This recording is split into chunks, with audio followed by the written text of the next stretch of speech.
Pour la poursuite du débat, toujours sur ce même principe. Je cède la parole à Monsieur le député de Berthier, porte-parole de l'opposition officielle en ces matières. Monsieur le député, à vous la parole. Bonjour, Monsieur le Président. Je veux aussi saluer, bien sûr, tous les collègues de l'Assemblée nationale. Je veux aussi saluer, Monsieur le Président, vous savez probablement, la relève est à Montréal présentement, en train justement de dévoiler, de tenter aussi de cerner ce que sera son avenir. Alors, évidemment, nous ne pouvons être à deux endroits en même temps, n'ayant pas le don d'ubiquité, mais je veux les saluer, Monsieur le Président. Ils ont fait un travail colossal et aujourd'hui, ils sont en train de le démontrer et de dévoiler finalement le travail qu'ils font. Monsieur le Président, donc, projet de loi 54, comme vous l'aviez dit tantôt. Projet de loi, et je tiens à le lire pour les gens qui nous écoutent. Donc, loi visant à l'amélioration de la situation juridique de l'animal. J'y reviendrai plus tard parce que le titre ne dit pas tout, parce que je pense que M. le ministre en a parlé tantôt. On parle de biens meubles, là. On va cesser cette appellation-là avec le projet de loi. Je pense que tout le monde en était fort aise. Monsieur le Président, mes premiers mots vont aller aux citoyens du Québec. J'ai toujours dit, et je le redis, lorsqu'un projet de loi se retrouve à l'Assemblée nationale, c'est parce qu'en quelque part, il y a des citoyens qui se sont levés et ils ont démontré que c'était un consensus dans la population, comme quoi soit qu'une loi devait être mise en application, soit une loi devait être changée. On a tous appris dans nos cours à l'école que souvent les lois sont 10 ans en arrière de la société. Dans ce cas-ci, 10 ans facile, Monsieur le Président. Alors, je tiens à saluer tous les citoyens du Québec et nous avons reçu, je suis convaincu que l'ensemble des parlementaires ont reçu des commentaires, de nombreux commentaires de la part de citoyens, de la part de représentants d'organisations concernant justement le malheureux titre que nous avons au Québec en termes de bien-être et sécurité animale. Je tiens aussi, bien sûr, Monsieur le Président, à remercier les représentants des groupes, 41 groupes en audition. On aurait pu en entendre davantage. Monsieur le ministre disait d'ailleurs à la fin des auditions que le temps a paru très court, effectivement, parce que c'est passionnant, Monsieur le Président. Vous savez, les citoyens, lorsqu'ils s'impliquent dans un dossier, ils deviennent des experts. Et c'est ça à quoi on a eu droit en commission parlementaire. On a eu droit à des experts dans des domaines différents, mais évidemment tous rattachés au bien-être animal et la sécurité animale. Donc, 41 groupes, on a eu entre autres, je vous dirais, différents ordres professionnels, fédérations d'éleveurs, associations propriétaires.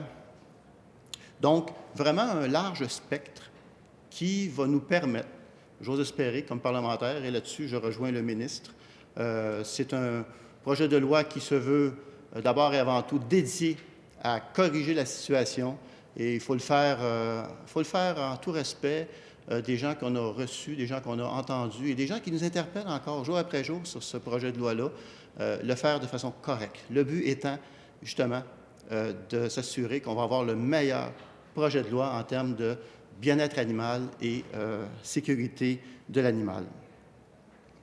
Les commentaires qu'on a eus, Monsieur le Président, étaient d'une inspiration extraordinaire. Et je pense que le ministre, et je pense aussi que la députée de Mirabel et moi-même pouvons convenir aujourd'hui que le projet de loi, c'est une ébauche, c'est une première mouture. Il y aura assurément, Monsieur le Président, en tout cas moi j'en serai, je pense que le ministre en sera aussi, la députée de Mirabel, il y aura des bonifications importantes, je voudrais dire, au projet de loi. On comprend que le principe comme tel n'est pas, loin de là, mis en doute. Tout le monde est d'accord avec la nouvelle définition, donc le changement au Code civil. Monsieur le Président, je l'aurais lu, Monsieur le ministre l'a lu tantôt. Donc, les animaux ne sont pas des biens, ils sont des êtres doués de sensibilité et ils ont des impératifs biologiques. Là-dessus, tout le monde s'entend. Tout le monde s'entend pour finalement se mettre au diapason de la société et corriger ce qui est dans le Code civil présentement, à savoir que ce ne sont pas des biens meubles. Alors, à ce niveau-là, Monsieur le Président, tout le monde s'entend, mais comme je le disais précédemment, les gens ont fait des propositions. Il y en a certains qui ont certaines appréhensions. Je pense, entre autres, à l'article 63.3, où le ministre ou le gouvernement peut décider qu'un code s'applique pour une production, disons la production porcine, pour prendre le même exemple. Et effectivement, les gens sont venus nous démontrer, Monsieur le Président, qu'à bien des égards, ils sont en avance sur les codes existants et même qu'ils prévoient de renouveler ces codes-là avec encore plus d'attention par rapport au bien-être et sécurité animale. Alors, c'est fascinant. d'entendre ces gens-là nous dire ça. Et on ne peut pas, évidemment, ne pas les entendre. Au contraire, je pense que le ministre a montré beaucoup d'ouverture. Il faut le faire dans l'ordre, il faut le faire correctement. Il faut s'assurer que ce projet de loi-là, d'abord et avant tout, puis là-dessus, je ne sais pas si je rejoins beaucoup de gens, mais comme ancien maire, je me suis toujours fait dire, si tu veux qu'un règlement s'applique et soit appliqué, il faut que les citoyens se l'approprient. Alors, dans ce cas-ci, il faut que les citoyens du Québec, et je pense que c'est le cas, mais il faut qu'ils s'approprient ce projet de loi-là.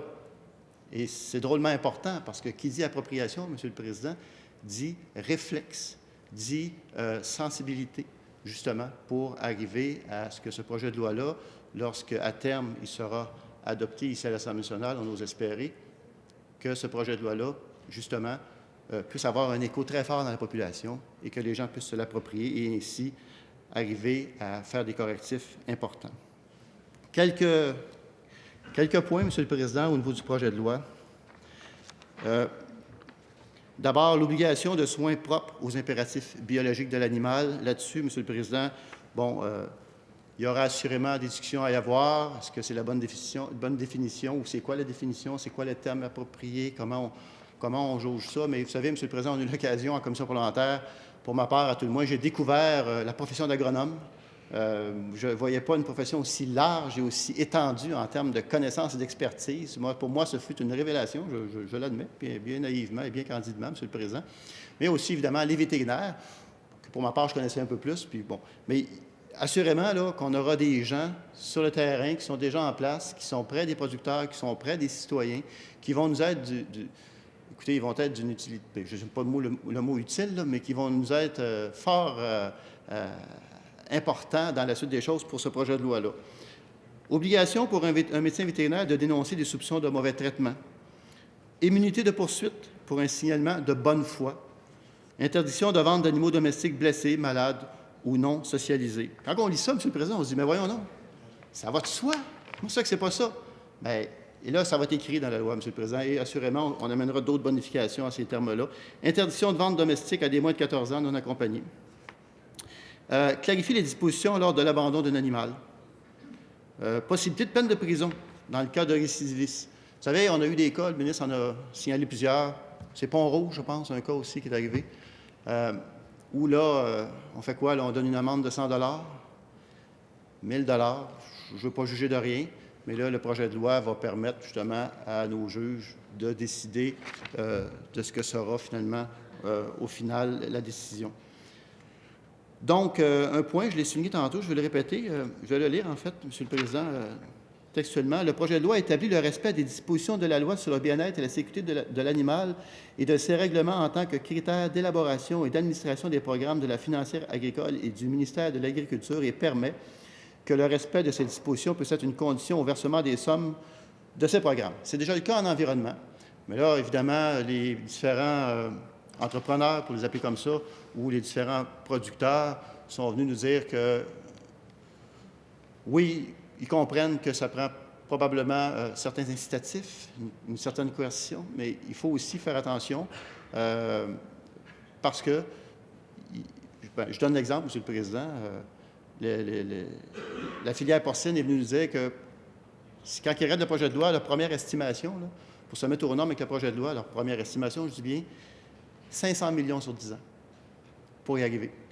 Alors là, comme je disais tantôt, il va falloir le faire à petits pas, mais toujours en avançant. C'est ça qui est important. Toujours en avançant. Les choses qui peuvent être faites rapidement, faisons-les, mais il faut toujours s'assurer de le faire. Et ça a été répété par tout le monde, en collaboration.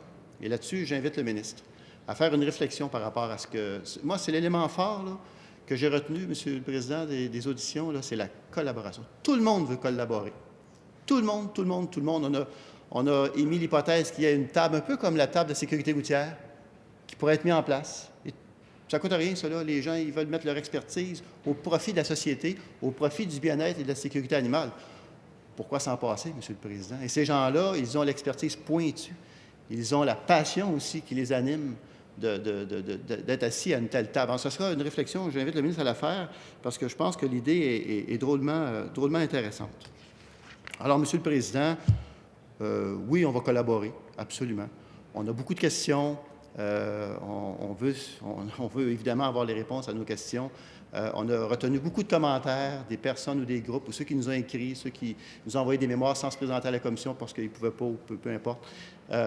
Donc, et le ministre a aussi ces informations en main. On veut vraiment lever le voile, comme il se doit, pour s'assurer d'avoir un projet de loi qui soit le meilleur possible, étant donné ce que je disais auparavant. Des fois, ça prend 10 ans, 15 ans avant de réouvrir une loi. Alors, on veut le faire correctement. Moi, M. le Président, je dis au ministre et je dis aux parlementaires ici à l'Assemblée nationale, j'espère que le principe dont on débat ce matin, évidemment, sera adopté à l'unanimité, tout comme on a su le faire mercredi passé pour une motion ici pour soutenir la gestion de l'offre. M. le Président, là-dessus, je vous remercie infiniment. Merci. Merci, M. le porte-parole de l'opposition officielle en ces matières, M. le député de Berthier.